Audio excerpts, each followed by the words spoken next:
Heather here at LARRS, and I am very, very excited about the animal that I get to share with you guys today. Her name is Angel, and she's a reticulated python, and not just any reticulated python. She is an albino reticulated python. So if you guys want to learn more, definitely stay tuned, and remember to subscribe to our YouTube channel.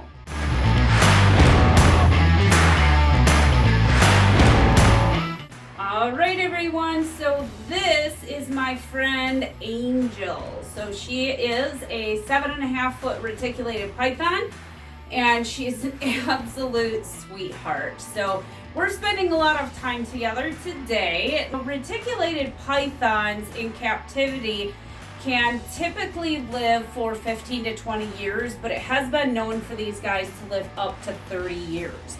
They are actually one of the longest snakes in the world, besides the anaconda, because they can reach lengths of about 25 feet, but they have been known to reach up to 30 feet in length. Angel definitely has a mind of her own. She's trying to just go and explore in different ways and take a look at everything around.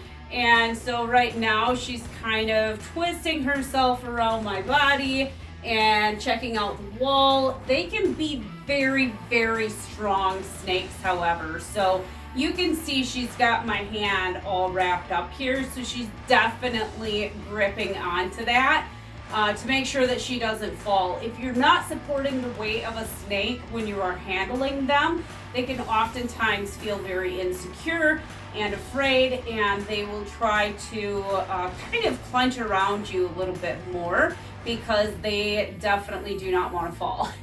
So she's got me pretty wrapped up right now. She seems a little bit more like a ball python with her personality. And I don't know if that's part of her just settling into the rescue, but she does not like having her nose bonked. She doesn't like any part of her body being bonked. She gets extremely scared when that happens. So when you're keeping these guys, you want to make sure that they have a hot area in their enclosure that is between 85 and 94 degrees. And at night, you actually do want to lower the temperature for these guys between 72 degrees and 80 degrees. The ideal humidity level that you want to try to achieve with a reticulated python is around 55 to 58%.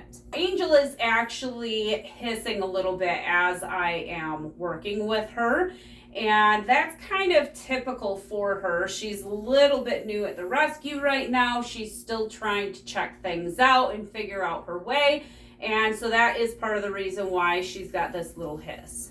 You want to make sure that when you're listening to that, you're not hearing any signs of a respiratory infection like bubbling, popping, anything like that. Albino reticulated pythons can be found in the wild, but she was actually bred to be this way, to have the albino trait.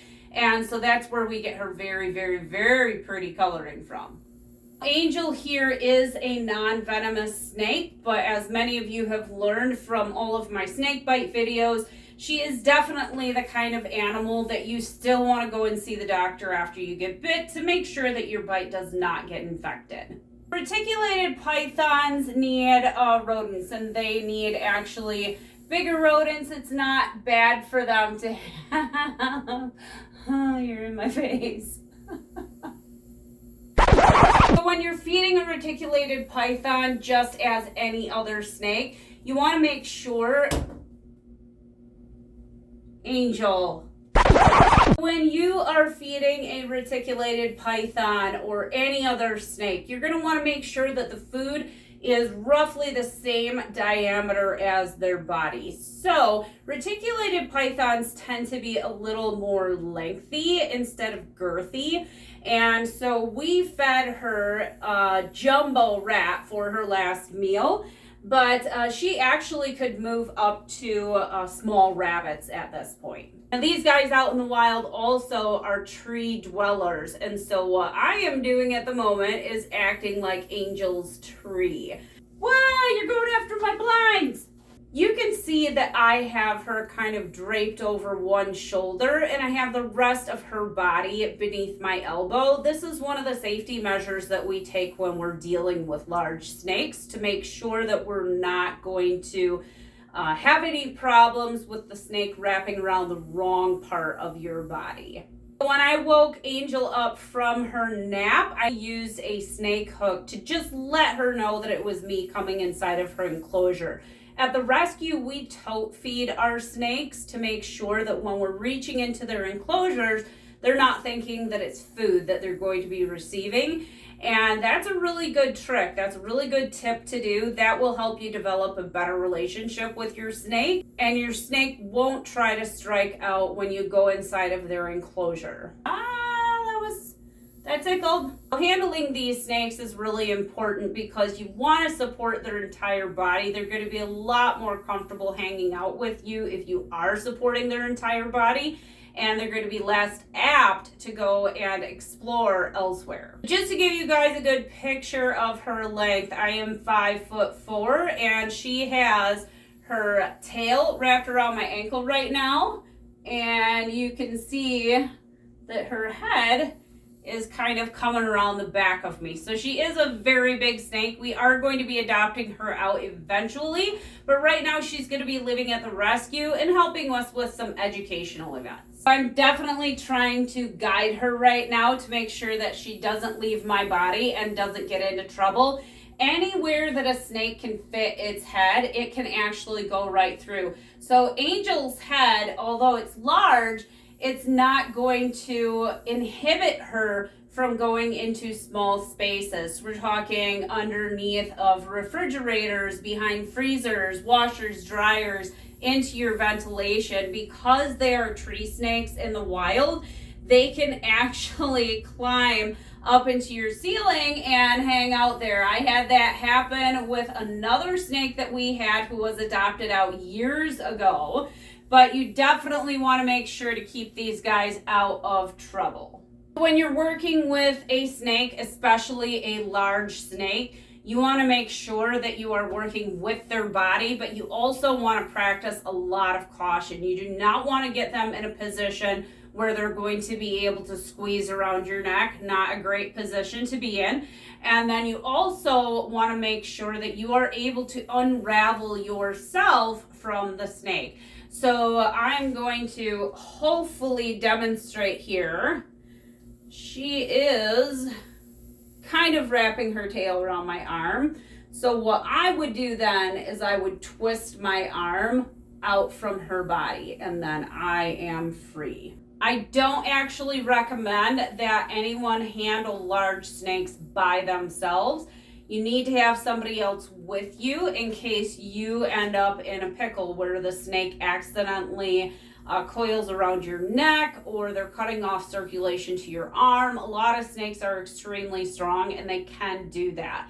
So you do need to know how to uncoil yourself from their bodies, and also as a safety precaution, make sure that you're always handling that snake around someone else so that they can help if you need it.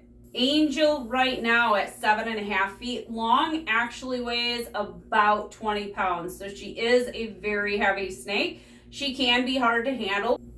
I think she may have fallen asleep on me.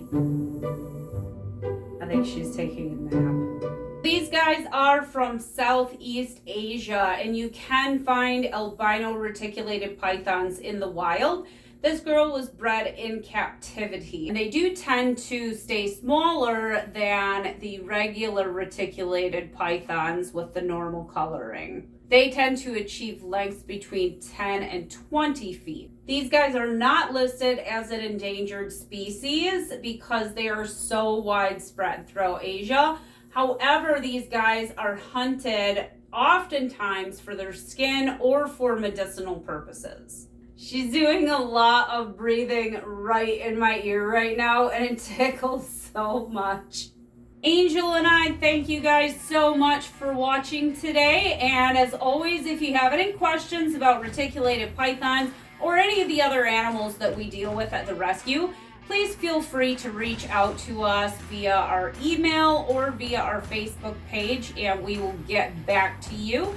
as always, I hope you guys have a really great day.